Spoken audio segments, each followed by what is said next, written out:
From 2008 to 2021, media personality Wendy Williams hosted a popular talk show. But ever since the show ended, Williams has been mostly out of the public eye.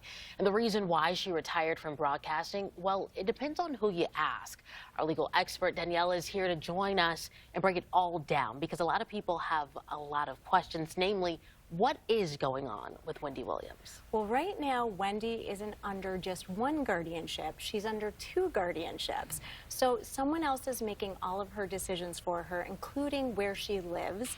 And right now, she is in a lockdown memory care facility, which, according to Wendy, is a luxury prison where she can't leave, she can't have visitors, and she can't receive phone calls. So it sounds very, very restrictive.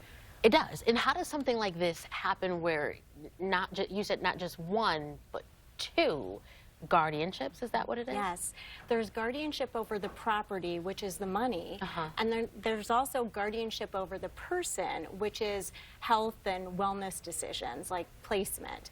And it all started when Wendy's advisors at Wells Fargo were worried that she was being taken advantage of financially.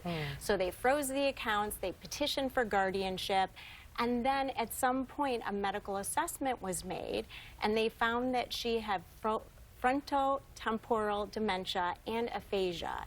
And so they thought she not only needed the financial guardianship, but also the one over her person. So who selects who becomes in charge of making the decisions for her life? Well, the judge would decide that. In this case, there is a court-appointed guardian who Wendy had no relationship with before she was appointed guardian. Sometimes it's a family member, but in this case, there were concerns that maybe Wendy's son had taken advantage of her financially. And so in this case, the judge appointed an independent, which is typical when you have concerns with family. So there seems like a lot of back and forth, a lot of discrepancy here. What happens next? We will see. I'm actually interested to find out what happens next. So at this point in time, Wendy has asked to have the guardianships terminated.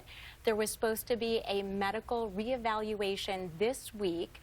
That will be shared with the judge, who will then determine if Wendy regained capacity, which is what needs to happen in New York to terminate the guardianships. Wendy has said she was misdiagnosed, she doesn't have dementia or aphasia, and she says if the judge doesn't terminate the guardianship, she's going to ask for a jury trial. Okay, yeah, this is a lot to unpack. It is. And definitely a lot to follow. We will be watching this closely. Thank you so much, Danielle. Thank you, Lauren. Appreciate it.